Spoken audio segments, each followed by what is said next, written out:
This YouTube channel does not promote any violent, harmful, or illegal activities. All content provided by this channel is meant for an educational purpose only.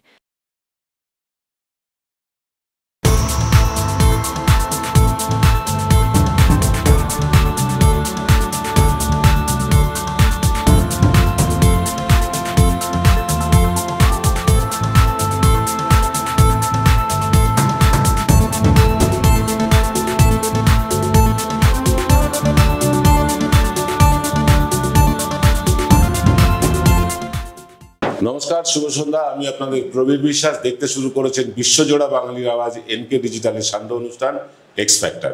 আজকে আরও একবার x ফ্যাক্টরে আপনাদের সামনে উপস্থিত করতে চলেছি হাওড়া জেলার যুব তৃণমূল কংগ্রেসের সভাপতি মাননীয় কৈলাস মিশ্রকে। কৈলাস, তোমাকে এনকে ডিজিটালে আরও একবার স্বাগত। নমস্কার, জয় বাংলা। কৈলাস, আমার বেশ কিছু প্রশ্ন আছে, বেশিরভাগ প্রশ্ন হাওড়া নিয়ে, আর কিছু রাজ্য রাজনীতি নিয়েও আমি প্রশ্ন রাখবো। প্রথম প্রশ্ন আমি এটাই রাখবো যে পশ্চিমবাংলার বিজেপির সভাপতি বদল হয়েছে, শ্রমিক ভট্টাচার্য সভাপতি হয়েছে। এটা তৃণমূলের অ্যাডভান্টেজ না ডিসঅ্যাডভান্টেজ? দেখো প্রবীর, আমি প্রথমে তো যিনি সভাপতি হচ্ছেন তাকে শুভেচ্ছা। আমার বিরোধী দল হলেও তাকে শুভেচ্ছা জানাই, ডিসিপ্লিন অফ পলিটিক্স। ঠিক। সেকেন্ড হচ্ছে যে ওই অ্যাডভান্টেজ আর ডিসঅ্যাডভান্টেজ মধ্যে আমি একটা কথা বলতে পারি, আমাদের দলে এবং বাংলাতে তৃণমূল কংগ্রেসের নেত্রী মমতা বন্দ্যোপাধ্যায়, তার মুখ আর সেনাপতি অভিষেক বন্দ্যোপাধ্যায়ের যে সিস্টেম স্ট্র্যাটেজি যতদিন থাকবে, শ্রমিক ভট্টাচার্য কেন অমিত শাহ প্রেসিডেন্ট হলে আমাদের কোনো ডিসঅ্যাডভান্টেজ হবে না, অ্যাডভান্টেজই হবে। তাই যিনি প্রেসিডেন্ট হয়েছে নিশ্চিতভাবে তার উপরে অনেক এলিগেশনগুলো আমরা জানি বাংলা রাজনীতিতে, এবং আমি কারো পার্সোনাল লাইফ নিয়ে কিছু বলতে রাজি নেই, কিন্তু আমরা যারা পলিটিক্যাল পার্সন তাদের পার্সোনাল লাইফও পলিটিক্স মধ্যেই থাকে। তাই তাকে নিয়ে যে নানা ধরনের বিজেপি কর্মীরাই অভিযোগ করেছিল বা করেছে, সেইগুলো কিন্তু মানুষ ভালো করে নিতে পারছেন না। এবং নিশ্চিতভাবে এরকম যদি প্রেসিডেন্ট হয় যার উপরে 100 এলিগেশন থাকে, তো আমাদের তো অ্যাডভান্টেজ হবেই। তোমার সাথে যখন তৃণমূলে ছিল অর্জুন সিং এর ভালো সম্পর্ক ছিল। অর্জুন সিং আমারও খুব পছন্দের মানুষ, কাছের মানুষ। অর্জুন সিং একবার তাড়া করেছিল এই শ্রমিক ভট্টাচার্যকে, এখন অর্জুন সিংকে তার আন্ডারেই কাজ করতে হবে। কথা হয়েছে? অর্জুন সিং কিছু বলছে? ভালো লাগবে না খারাপ লাগবে? আমাদের 2019-এর পর থেকে কথাবার্তা নেই। তিনি একবার হাবড়া এসেছিলেন এবং আমার বিরুদ্ধে প্রচুর ডিএম সিপি ঘেরাও করেছিলেন। দেখুন, এই অর্জুন সিং হোক বা মুকুল রায় এখন অসুস্থ বেচারা, বা যারা যারই হোক না, বা বিরোধী দল নেতাই কেন হোক না কেন, শুভেন্দু অধিকারী, তারা দলে ছিলেন, মমতা বন্দ্যোপাধ্যায় আশীর্বাদ নিয়েছিলেন, তাই জন্যে আমাদের নেতা।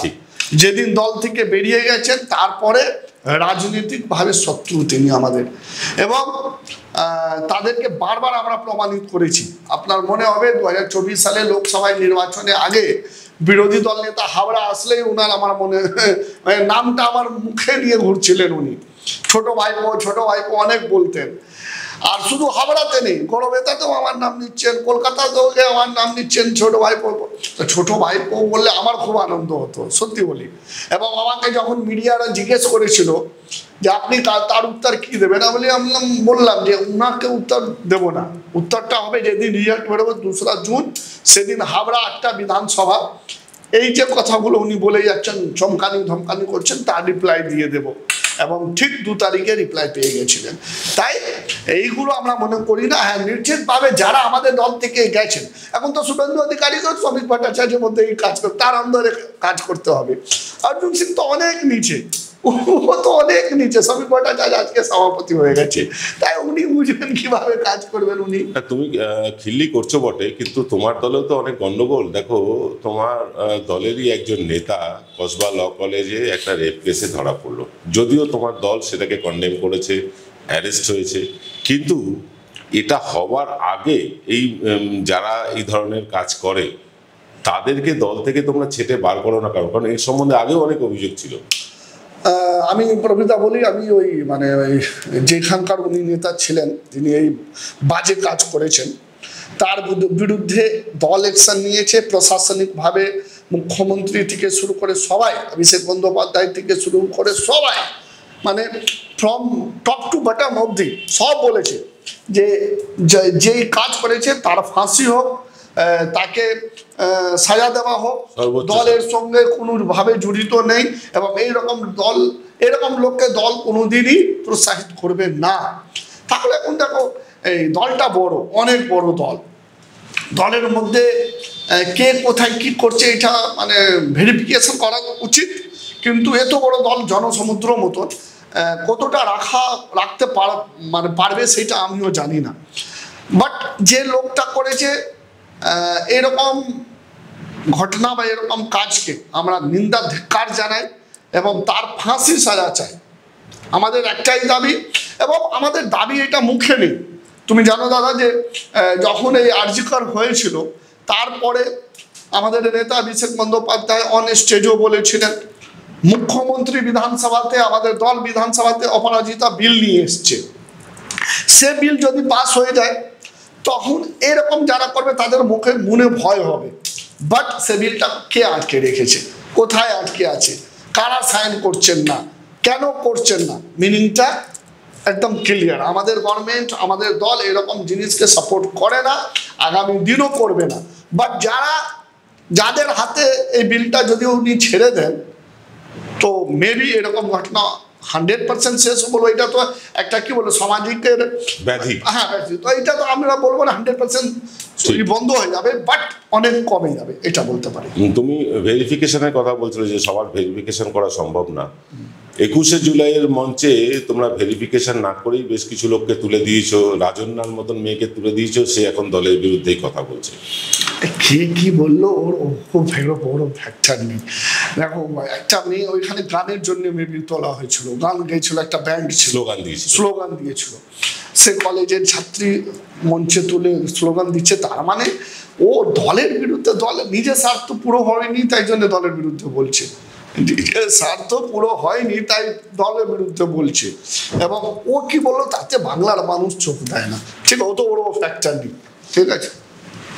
এবার একদম তোমার এলাকায় চলে আসে, তুমি বালি এলাকার লোক এবং দীর্ঘদিন ধরে বালিতে পৌরসভার নির্বাচন হচ্ছে না, কাউন্সিলর নেই, সমস্ত ওয়ার্ডে জঞ্জাল, রাস্তাঘাট অবস্থা খারাপ। সেই অবস্থায় দাঁড়িয়েও তুমি কিছু কাজ করার চেষ্টা করেছো, আমি দর্শকদেরকে দেখাবো সেই ক্লিপগুলো। তো কিছু কাজ করার চেষ্টা করেছো, কাজ করেওছো, বেশ কিছু মানুষ উপকৃত হয়েছে, কিন্তু এখনও অনেক জায়গাটা কাজ করা বাকি আছে। আগামী এই যে ইলেকশন আসছে, 26-এর নির্বাচন আসছে, তার আগে এই ড্যামেজগুলো কতটা তোমরা মেকআপ করতে পারবে, মানুষকে কতটা পরিষেবা পৌঁছে দিতে পারবে? হ্যাঁ একদম ঠিক বলেছো, অনেক জায়গায় অনেক সমস্যা আছে, সেটা বললে হবে না কিনা সব রাস্তা হয়ে গেছে, ড্রেনে জল নেই, আছে কিছু এরিয়া, বিশেষ করে আমাদের বালি বিধানসভার কিছু পার্টে এইটা সমস্যা আছে। এবং নিশ্চিতভাবে ভোট হয়নি তার এটা ইফেক্ট, একটা কি বলবো ইলেকটেড বডি যখন থাকে তখন আর একটা প্রশাসনিক বডি থাকলে তার মধ্যে অনেক ডিফারেন্স। এবং নিশ্চিতভাবে বালি পৌরসভাতে বোর্ড অফ অ্যাডমিনিস্ট্রেশনও নেই, তাই অনেক জায়গা প্রবলেম আছে। কিন্তু কিছুদিন আগে কেন প্রবলেম, কেন ভোট হয়নি সেটা তো আবার নতুন করে বলার কিছু নেই। এই বিলটা ঝুলিয়ে রেখেছিলেন এতদিন, রাজ্যপাল সাইন করেননি এবং তাই জন্য ভোট হয়নি। কিন্তু এখন কিছুদিন আগে সাইন হয়েছে এবং আগামী কিছুদিন মধ্যে ভোটটাও হবে, এবং নিশ্চিতভাবে ভোট হলে আমাদের দলই জিতবে, তৃণমূল কংগ্রেস জিতবে।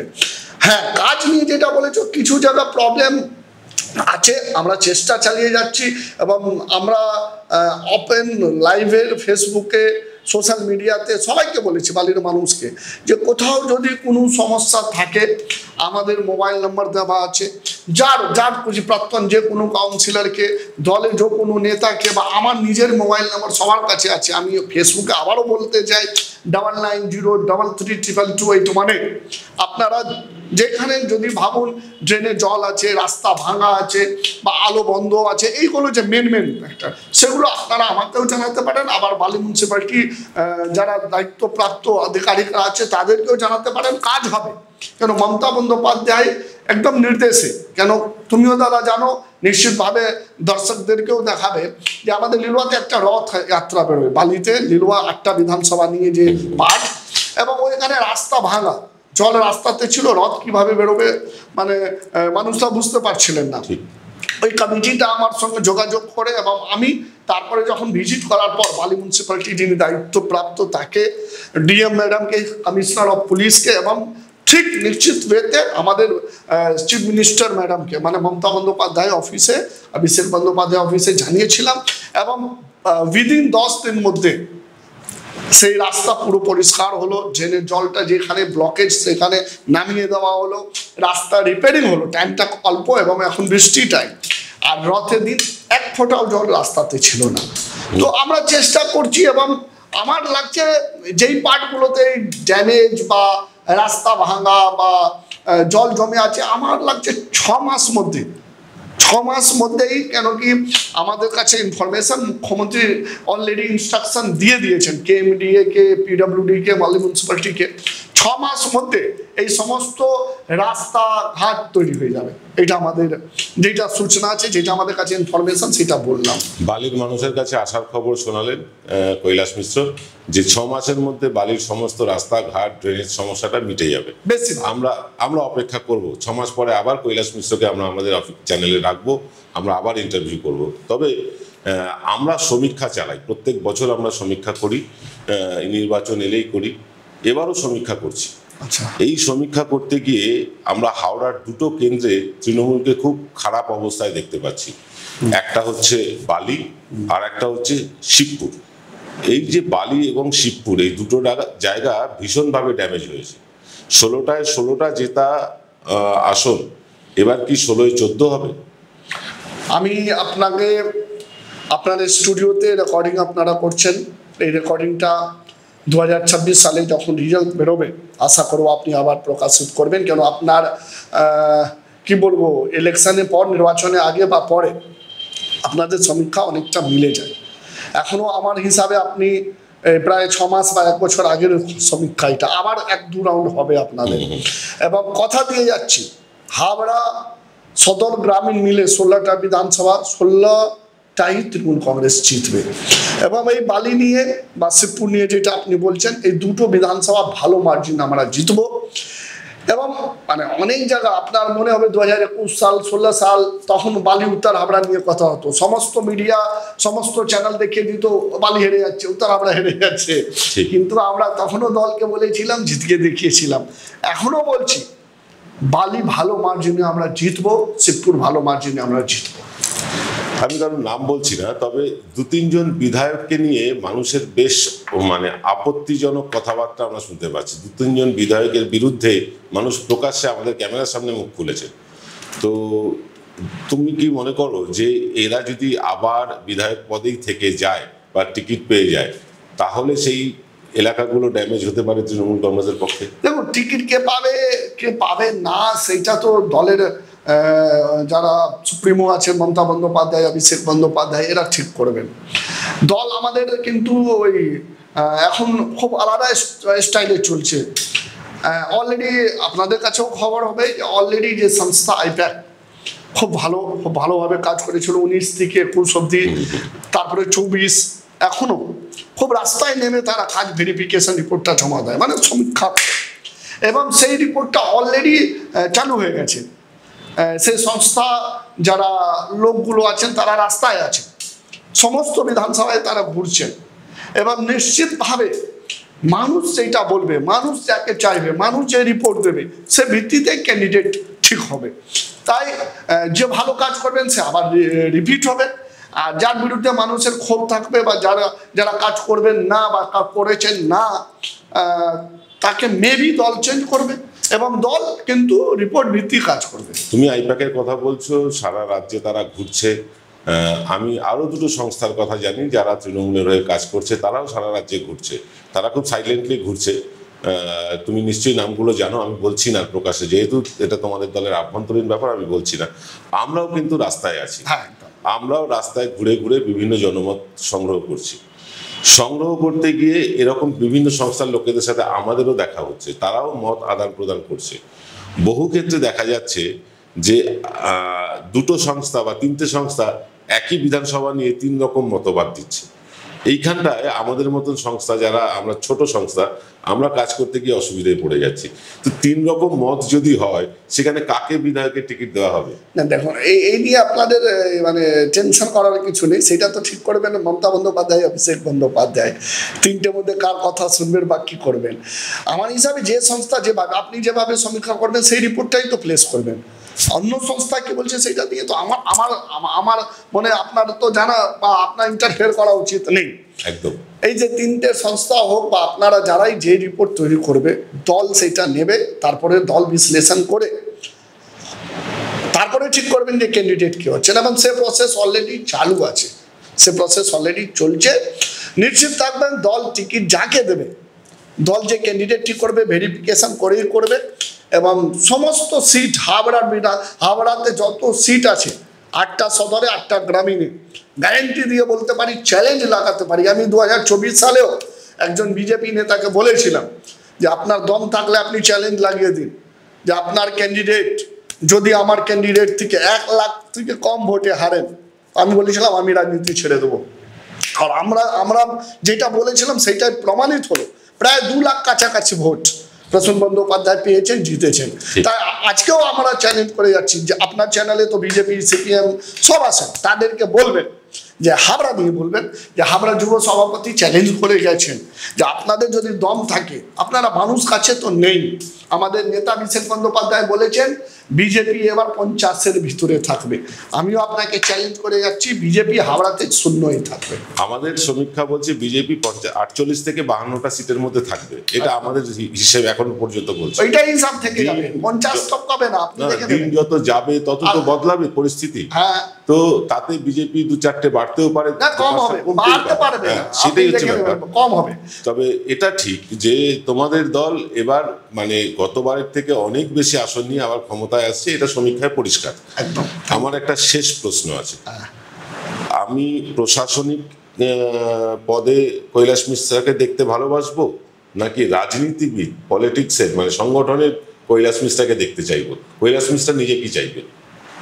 দল যেটা চাইবে সেটা কৈলাস মিশ্র চাইবে। আর আপনি কি চাইছেন সেটা তো আপনি বলবেন।